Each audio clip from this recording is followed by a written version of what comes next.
Hello and welcome to this short introductory film on the online mind mapping software Bubbleless. Bubbleless is a great Web 2 technology that allows you quickly and easily to create colourful and dynamic mind maps with classes or with colleagues. These mind maps can be embedded within school blogs or websites. They can be downloaded as a picture and printed, or just shared with classes as an online revision resource. So I hope by the end of this short film you will find a use for them in your own classroom practice.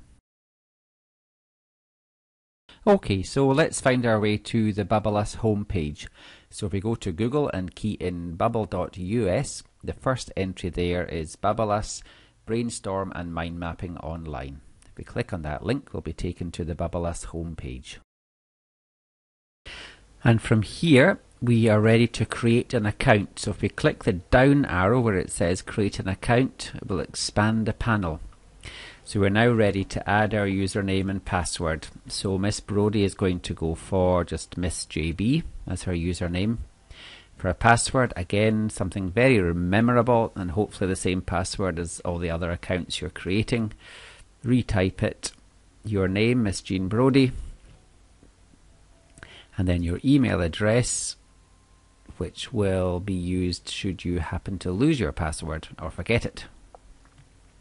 Miss Jean Brodie 1946 at gmail.com, and then all she needs to do is to create the account, and congratulations, she is now ready to sign in. Her account is created. Before we go on to create our own mind maps, I thought it might be useful to show some examples of Bubbleless. I think you'll agree just from looking at these what a great tool it is for sketching out ideas and recording brainstorming sessions with classes or with colleagues. What I also think is a fine characteristic of Bubbleless is the clarity and directness of the finished mind maps. Not only is it very straightforward to create these colourful mind maps, but you can also perform some quite useful tricks. So for example, if you hover over this little button here, the entire mind map disappears. And then if you press the button again, the entire mind map reappears.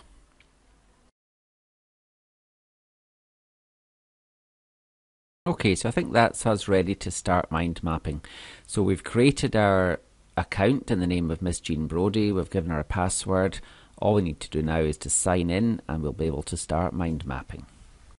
Now the first thing we're invited to do with justifiable optimism, as it turns out, is to start brainstorming. So we'll click on that link and there we are. We have a blank canvas with our central bubble. Now before we go on to the mechanics of creating our mind map, I think we should do a little bit of navigation.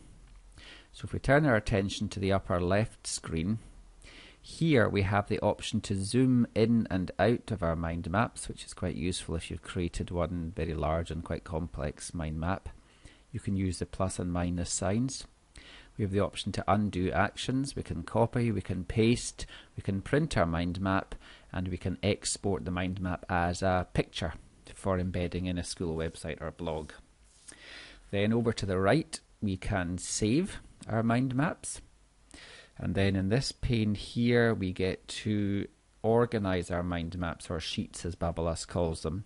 So we can create new sheets, we can create folders to organize our sheets, our mind maps, and here we have the option to share our mind maps with pupils or with colleagues. And then down here we have the option to add contacts and to create groups of contacts.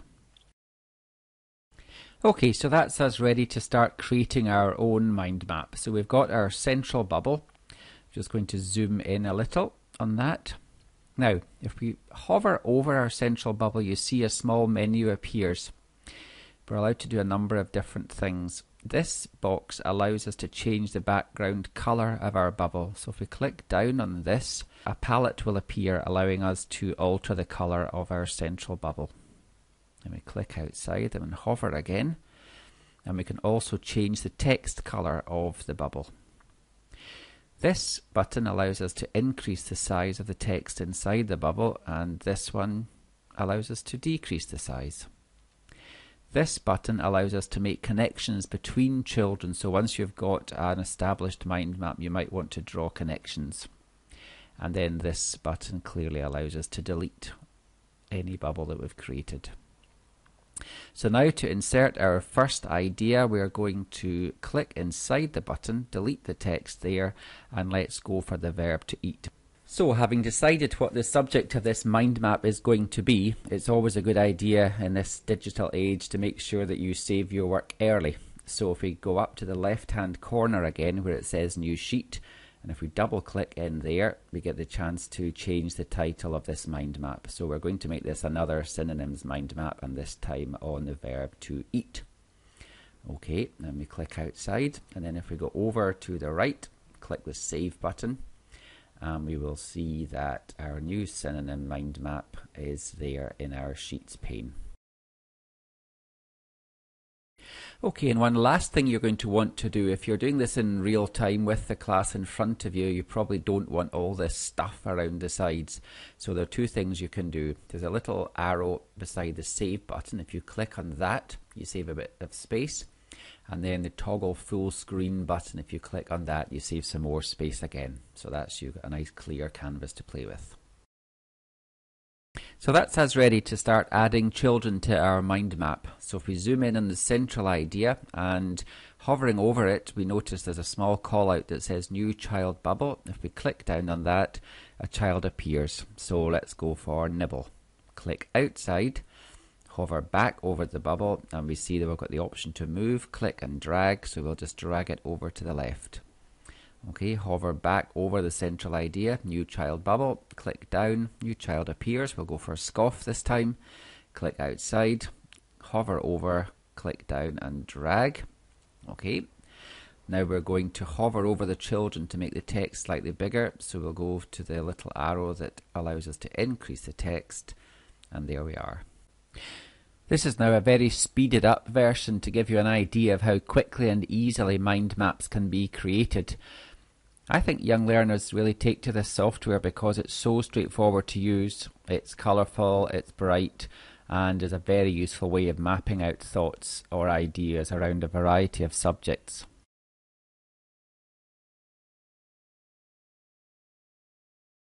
And again, similarly speeded up just to let you see how quickly and easily you can add children to existing children, or in this case adverbs to verbs.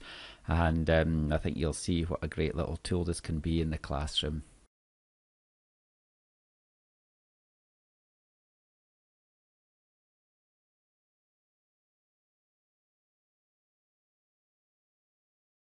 Okay, so that's you've created your mind map and now you want to share it. So let's hit the save button before we do anything. And then we're going to look at the right hand column where it says sharing. Now before you can share with anyone, you actually need to add contacts. So if we hit the add contacts button, and if you remember, we're actually logged in as Jean Brodie, so Jean Brodie knows my Bubbleless account name because I've given it to her. So she hits the find button, there I am, she adds to contacts and my name appears in her contact list. We close, and there I am, I'm now in her contacts list. So in order to add me to her mind map, she's going to click down on my name and drag me up and release me on top of the mind map. And this dialog box appears. And here you can give editing rights to your mind map. You can allow just read-only access, or you can disallow access. So in this instance, we'll go for editing rights. And there's the relationship established between the mind map and me. We apply permissions and close. And there we are. The mind map is shared. And just to prove that the mind map has indeed been shared with me, Jean is going to sign out and I am going to sign in her place. So I'll put in my own username and my own password. And then I hit the sign in button and there we are at the top of the list shared with David Miller. Double click and there's the mind map.